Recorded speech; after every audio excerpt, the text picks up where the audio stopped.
Think about a man who worked as the governor of the South African Reserve Bank for many years. A man so powerful that every South African rand had his signature on it. Some people even joked that money should be called by his name, Tito. He was the person every international investor had to go through when they wanted to put money into South Africa. This man was Tito Mboweni. Tito Mboweni was not just a skilled politician, he was also very private. He didn't show off or let people see into his personal life. To the public, he seemed comfortable, like someone who lived well but wasn't wealthy. But that was just the surface. The real story behind Tito Mboweni's wealth is far more interesting. Many don't know just how rich he truly was, and that's what we're going to talk about today. Despite having such an important role, Mboweni managed to keep people guessing. Was he just a public servant, or was he quietly one of the richest men around? It's not easy to find every detail about his life, and he preferred to keep it that way. This only adds to the mystery surrounding. He was actually much richer than most of us might think.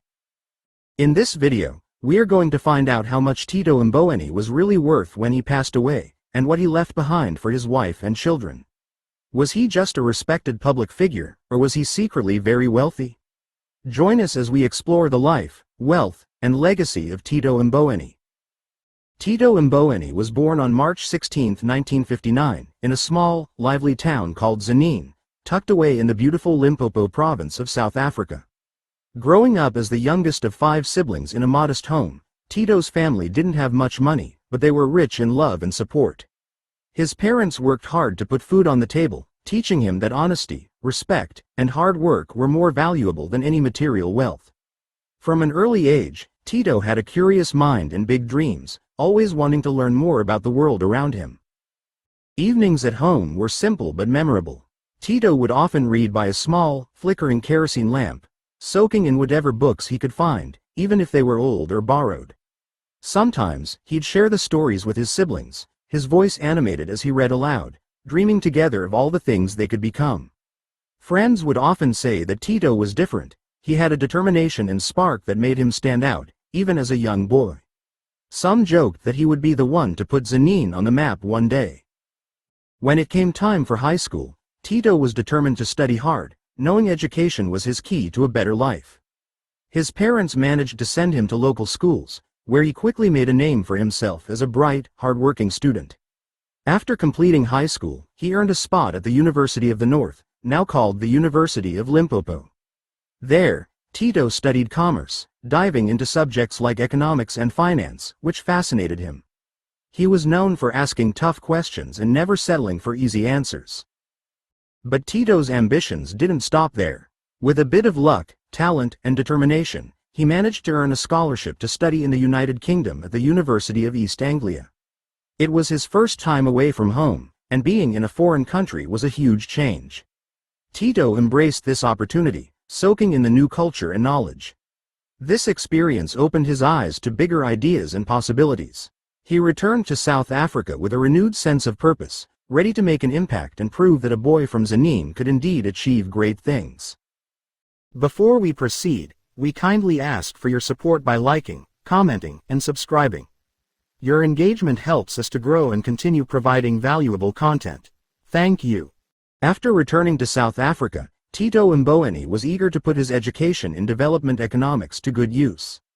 In the early 1990s, as the country was undergoing a significant transformation towards democracy, he was inspired to join the movement for a stronger South Africa.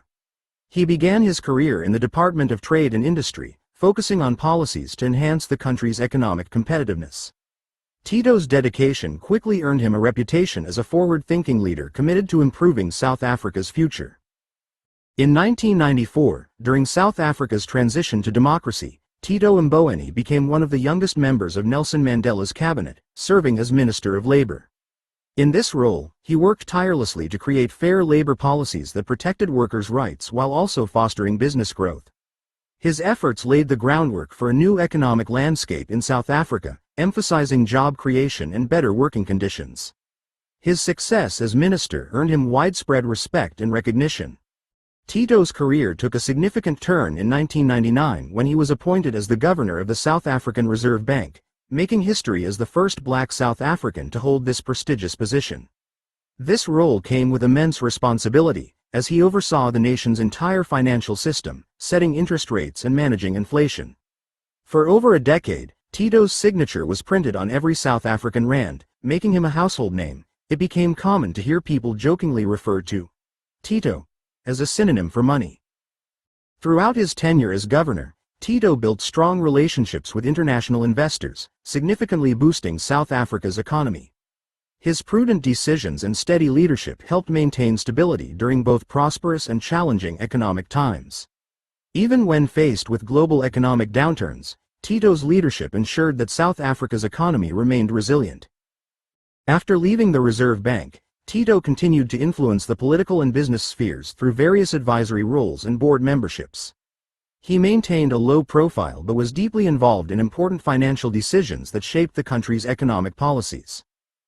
In 2018, President Cyril Ramaphosa appointed Tito Mboweni as the Minister of Finance, recognizing his expertise during a challenging economic period for South Africa. Although he had retired from public service, Tito accepted this critical role, where he was responsible for managing the national budget and addressing pressing economic issues, including government debt and public spending. His return to public service demonstrated his commitment to South Africa, as he once again took on significant challenges to help guide the country toward stability and growth. Tito Mboweni's financial success is notable, as he built a considerable fortune over his career. His net worth is estimated to be around 320 million rand, showcasing his successful career in both public service and the private sector. Tito owns several luxurious properties, including a stunning house in Johannesburg valued at approximately 25 million rand, featuring state-of-the-art amenities and sprawling gardens that reflect his wealth and taste. While Tito himself leads a relatively modest lifestyle, his wife and children enjoy a more lavish way of living. They often spend thousands of rands on designer clothes, dining at upscale restaurants, and staying in five-star hotels during their travels. This contrast between Tito's reserved lifestyle and his family's extravagant spending highlights his commitment to public service while still supporting his family's desires. Interestingly, Tito is also known for his culinary skills. He has a passion for cooking, often sharing his love for traditional South African dishes on social media.